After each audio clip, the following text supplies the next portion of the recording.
All right, it's 26 minutes after 8. Welcome to my banner. Now, last week, the Minister of Finance said TECPE presented the 2015 budget statement and economic policy of the government of Ghana. I think afterwards, immediately, we heard about the 17.5 on petroleum products. We've also heard about some taxes on real estate and other areas. This morning, that is where my major concern is. And I brought in the right person. He knows all about it. In fact, in some of the instances, he advised government to do so. So we'll get to, why, the why answered shortly. My guest is Dr. Edward Labisiao, his tax policy advisor to the Ministry of Finance. Good morning, Doc. Thank you for your time. Good morning. Okay, so can we get the surprise element of the 17.5 out of the way? Why were we surprised that way? Was it a plan? Oh yes, if you put your mind back, VAT or the special tax is a consumption tax, and consumption taxes follow certain sequences. We have VAT on many sectors of the economy, and what is left is the financial services and the real estates. So it was logical, after having visited the financial services and the real estates, that petroleum products obviously was the next candidate. As to the surprise, maybe we were good enough in government to have kept it a secret, even though it leaked somehow along the line. But any person reading the economic of the country and following the taxation policies would have known one day we'll touch petroleum products. And I wish to put your mind back in some 20 to 30 years back. There were no taxes on petroleum products at all. And most of the taxes came from payee and also from cocoa. You see, and the cocoa farmers have done a lot for this country. You know, the scholarship to go to secondary school, they were not receiving the market price for their produce. So a decision was taken then to increasingly reduce their tax burden.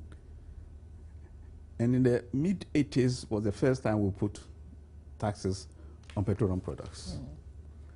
So I may say this second push is the logical consequence. But you know that we're not very happy with you because the price of petroleum products are coming down. We're supposed to see a decrease.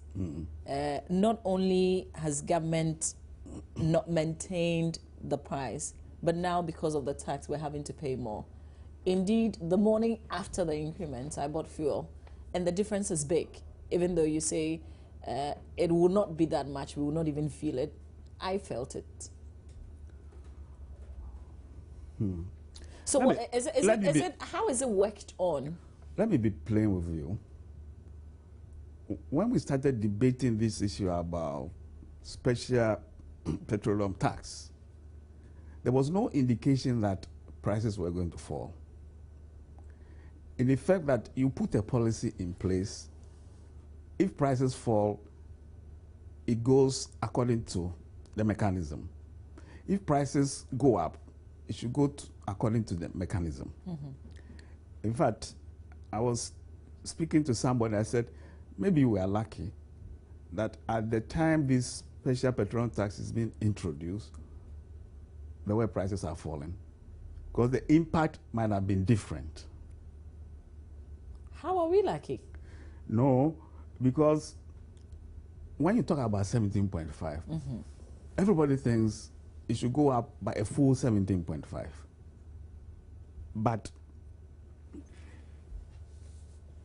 premix, which our farmers, fishermen use, there's going to be no change at all. Residual fuel oil, which is used by manufacturing industries, no change. LPG, which our mothers and our wives use in the house, and to prevent deforestation. In fact, it should reduce by 9.8, almost 10% reduction. That is according to world prices, right? Yeah. Are you okay? Your premium that you are complaining to me about that is gone up hugely is supposed to go up by only 3%. And kerosene, which people have taken us on, is going up by only 2.8%. You know, you say only 3% and only 2%, but it makes a lot of difference. Yes, I think somebody was querying somebody having used the word only. I mean, it could have gone up higher if the world price is maintained or it goes up. So pardon my language, but only is an English word anyway. I get it, Yeah. but you know, for the very ordinary person, if the price is not going down according to what is on the world markets, which means that you're making some money anyway. Because if it's supposed to be 10 cedis, for instance, and I'm paying 15 cedis, you're already making a profit of 5 cedis. Where is that going to? And why would you want to, on top of it, put 17.5 or 3% or 2.5%? Okay. There's no government in the world, east, west, north, or south, that has any money apart from tax money from a citizen. You may argue that we will get aid grants, but the basic is that you have to meet your own budget requirements. And that is taxing your citizens. Why don't you find other creative ways of taxing persons who are not paying any tax at all? Because there are a good number of people who are not. But if you keep taxing the same people now, and we can add also the one that you put on real estate, and maybe you can help us with some explanations here. What does it mean? I think, yeah, creative, but creative should not be in a vacuum. We are on record to have said that only between 1.5 million and 2 million Ghanaians are paying direct taxes, which means out of a population of 24, 25 million, people age 18 and above maybe 12 or 14 million. People in gainful employment, you can't argue that there are only 2 million, which means that the self-employed and those in the informal sectors are not paying. It is arguable, and many tax experts have argued, those are the difficult to tax directly. So you introduce an indirect tax consumption, VAT, petroleum tax. And let me also say, I think in economic literature, taxation, Adam Smith, one of his dictums is that you don't use 1 cedi to collect 90 pesos. See, the cost of collection from those huge numbers will be so high. And let me give you a demonstration of that. The private sector, I do welcome them. They want to be given the right to go and collect taxes from these difficult sectors. Maybe that is what is dictating from their desk. And some are asking for a 30% charge, 20%. The Ghana Revenue Authority cost of collection is just 3%.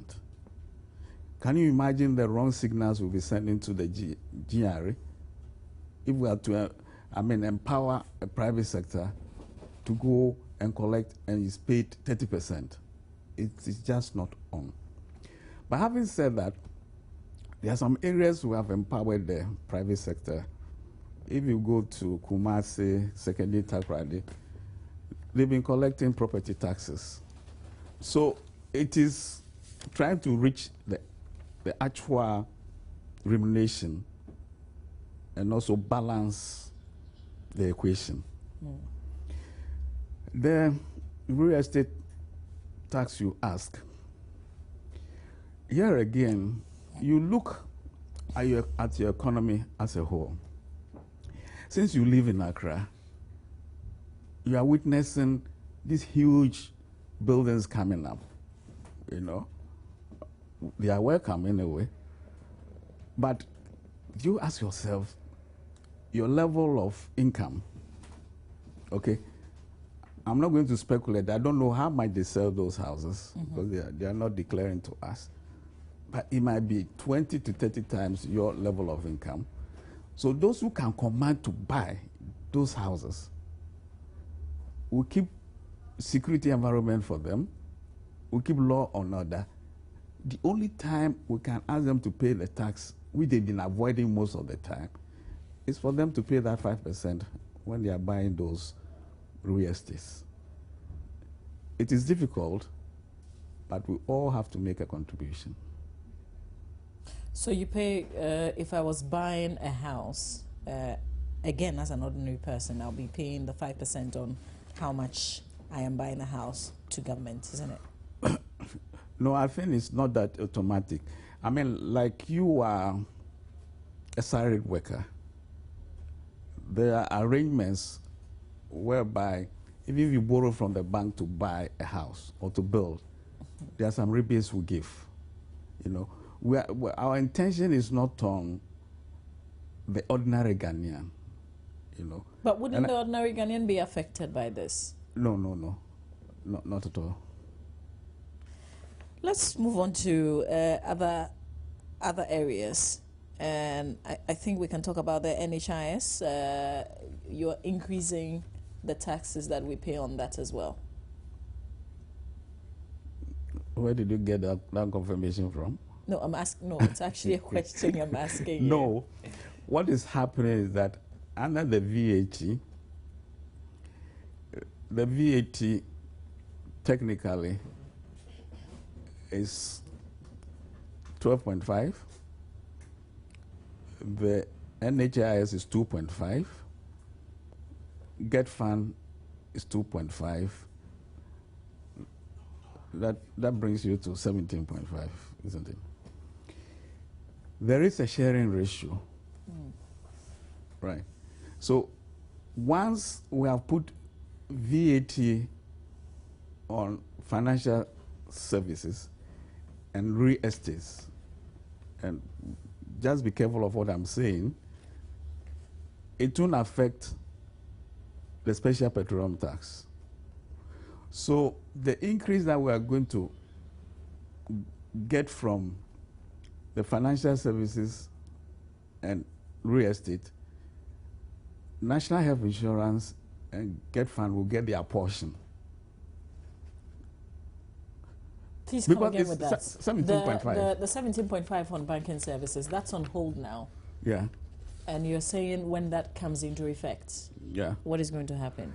Yeah, because the financial services will be 10% VAT plus the one we introduced last year, the 2.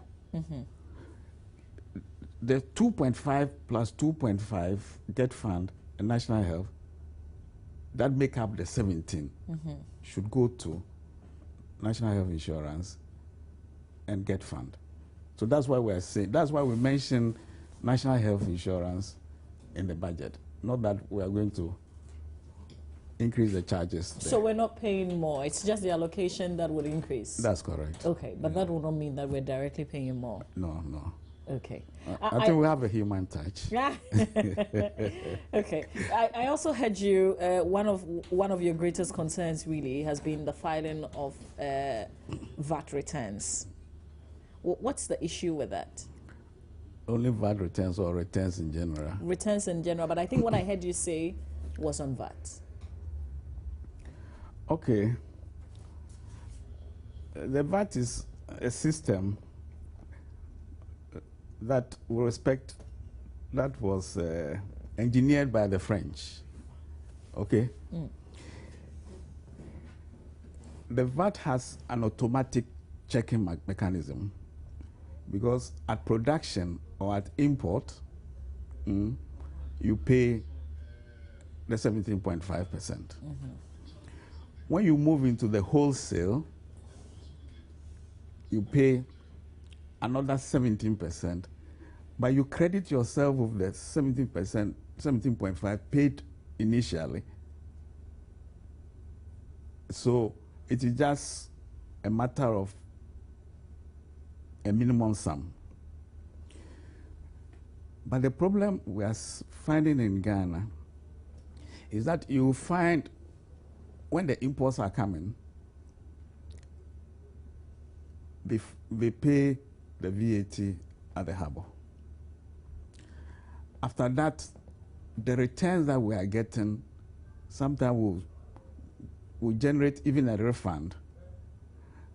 But mind you, the VAT is based on the principle that at least you add 1 peswa value addition.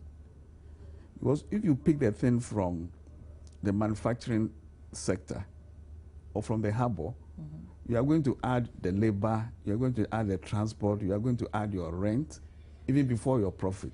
So you'd have added at least 1 peswa.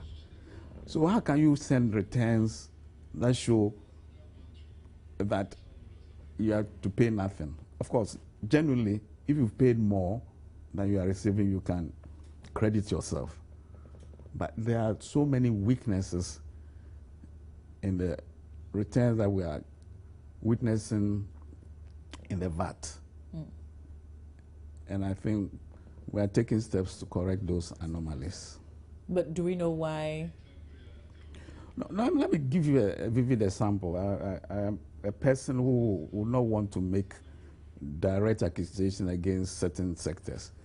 But you, from time to here, you go to some shop to buy, then they are, do you want a VAT receipt or you don't want a VAT receipt? I'm sure you've heard that. You see, the person who is asking whether you want a VAT receipt or not may generally be selling to you at a lower price. I don't discount that. But most of the time, they will sell to you at the appropriate VAT price. But because you don't take a receipt, it doesn't form the basis of its return. And we are seeing a lot of this. You see, and are we supposed to be doing anything with the receipts anyway? Let me tell you, recently, somebody just said, why don't you come out with a mechanism where those receipts, we can turn those receipts into some form of lottery, that once you have those receipts, you can go and play. You stand a chance of winning something. Well. But anyway, in Italy, where they take it seriously, it is an offense not to collect your tax receipt. In fact, the Italian tax police, most of the time, they are laying in wait at the shops. And if you come out of the shop without a tax receipt, you see, the seller has to issue it. If it doesn't, it's an offense. But you, the buyer, if you don't get it, it is also an offense. So some countries which are finding it so difficult, they go to that extent. I'm not saying what do we have plans of doing something like that? I don't want to pronounce on that. There are some. One time it was discussed with a colleague, said the legal implication, but I hope we are not forced to that extent. But at least some of our officers have been to Italy and they know how the system works. But you see, our jurisprudence says you are presumed innocent until otherwise. So one has to be a bit balancing. But if clearly we have a challenge in the collection, then we need a stronger way in fighting it. So if we're copying any style, if we're copying the Italian style, for instance, then why don't we go all out? I think if the time comes for that decision, you will not find us short of the courage to take that decision. Okay. Yeah. I think I haven't gotten a clear date on the fee-based financial services VAT. Do we know, is it January 2015 or? Yeah, January 2015. Okay, because now you think a lot of education has been done. Yeah, we've gone through a lot of education and a lot of consultation, but certainly any new tax has this implementation gap, the learning curve. But if you don't start, nothing starts perfectly, you know. You see, that's where I probably have to take you back to this Petroleum 17.5. When the financial services tax, when we heard about it, in fact, it was going to take effect when people started talking, saying they didn't know how it was going to be affected. Are you going to be charged 17.5 on everything that you do? You know, is it going to be taken out when your salary goes to the bank and that kind of thing? You held on, you pulled, you put your brakes on, and then you said you do a lot of education. You've done a lot of adverts. There are commercials that play sometimes in almost all the local languages as well. But with the petroleum tax, you didn't. I mean, you just went to Parliament to read the budget same day, lay it, and then same evening, really, Friday, just pass it. And then we're having to live with it today. Okay, there are some taxes that will lend itself to education. Okay. On this special petroleum tax, the imposition of the tax happens from the National Petroleum Authority, one place. Okay. And this is at S Depot. So it means all these filling stations, several of them, they have nothing to do with how the tax should be imposed. And I stand corrected. There are some, as I said, there are some taxes that you can put to open debate. But the others, you have to implement immediately. One can apologize, but the type of this petroleum tax that we brought in had to be done in such a way so that it doesn't lead to speculation. People will be, I don't know what to say. Are there more taxes to come? Because did I hear somewhere that there are a lot more things to come up? Where? I'm asking. No, we certainly there are two specific times.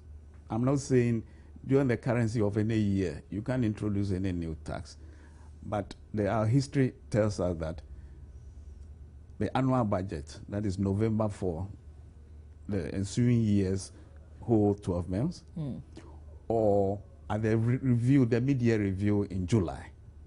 Those are the two periods, apart from maybe some emergency, that we do introduce taxes. Okay. Yeah. But as we speak, we don't have any clear emergencies that will bring about any new taxes on board. I'm an advisor, so I speak as an advisor. As I sit with you, no. Okay. Would we see any in July, though? July, no. You've also increased the tax on, this is the director's remuneration from 10% to 20%. Is it the same normal withholding? Yes, it's the normal withholding. And if I can take a minute to explain,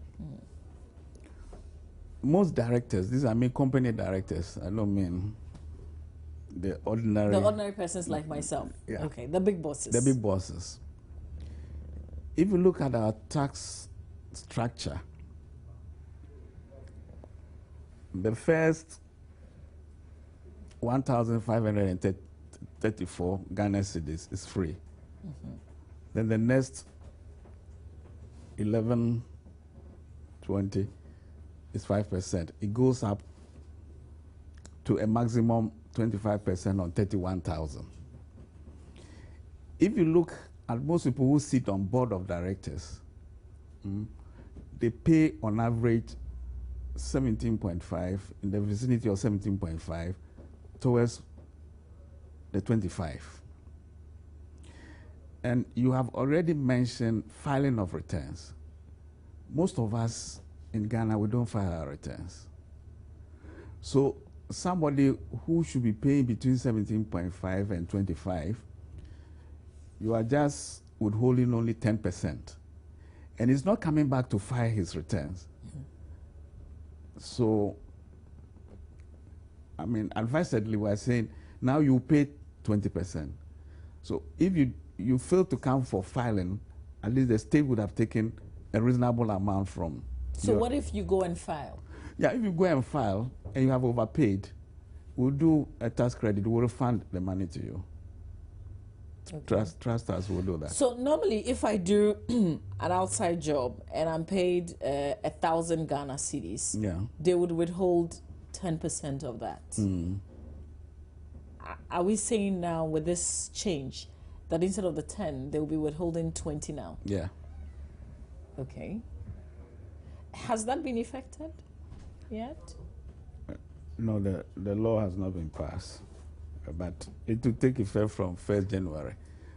You know, there's going to be, apart from the special petroleum tax, which was taken through a certificate of emergency, the other increases, after the debate in Parliament, then it will go to the committee. After the committee, it comes back to the general floor of the House. When it is passed, the other laws will follow and the president will sign. Yeah. You know, some people fail to appreciate some of these taxes because they don't see what it is used for. All people know is you're collecting a lot more money, but what are you really using it for? Yeah. You know, when we have a big challenge such as the one we have with regards power, and we can't seem to resolve it, and you're collecting a lot of monies. So what are you using all these monies for? Yeah, I think in every nation, people are more willing to pay the taxes if there's proper accountability. I'm not going to run away from that. Your nationals will pay if they know a government is properly accounting. But that should not lead us to a situation which we will say we are not going to pay because there's no proper accountability. There are two laws. Pay your taxes, which is backed by law. Then, mind my word, I've told you already, our jurisprudence is based on the fact that you are presumed innocent, the common law jurisprudence, until proven otherwise. This, somebody says, okay, a perception. Somebody say it might be true. We have a legal system that will ferret out. But if you're not using the monies effectively, we would see and we would know. That's a perception, you know. But you see, you are not going to. But we have a power crisis. Yeah. So I can confidently say that government has failed in addressing the power situation. Oh well the power one. I'm not sitting here to defend that sector, but it is a accumulation of doing nothing for several years. Okay, both the power and even the water. You see, most of the pipes that our water is running through were built by our colonial masters. You know, and instead of renewing our investment, you know, we're patching up, you know, we won't raise the tariffs. The power also, if you see, sometimes they say losses. If you go beyond the normal loss to abnormal losses, it means your machines are inefficient. You see, there is a time that in this country we were debating, do we have to improve the management of electricity before tariffs will be increased? Meanwhile, renewing your investment doesn't wait for that argument. But you see, when you increase tariffs and you have bad managers, really you have done nothing, because then they would still not be able to use the monies wisely. You are there. The press is that's there. Why, and that's why I'm saying, I mean, back to the sector, you know, where you could, if you're collecting more monies and we don't see what it is being used for, then we are reluctant in paying. We'll do a lot of questioning. Madam, just go to EC and ask for those Ghanaians who are not paying. You see, because we have these post meters, many people are consuming power and chasing them for payment. I say, I'm not standing in brief for them. Yeah, but that's clearly the job of the electricity company. I do agree. But sometimes they say I become a moralist. So the Ghanaian, you have consumed electricity. I beg your pardon. You are a good citizen, go and pay. You know, and that's why in some countries, and we started in Ghana, this prepayment, you pay and then you consume. It's a big debate, but I know some countries 100% prepayment. So you have this area of the managing director or people in electricity failing to collect. You know, but wow. It's a very difficult thing, and so finally, let me ask you: 17.5 has become such a huge subject now. Yeah. Would you pull the brakes on it? I mean, when the noise becomes louder than it is right now. For the time being, it is the law, and since we're a law-abiding country, it will go. For how long are we going to be paying this 17.5 for?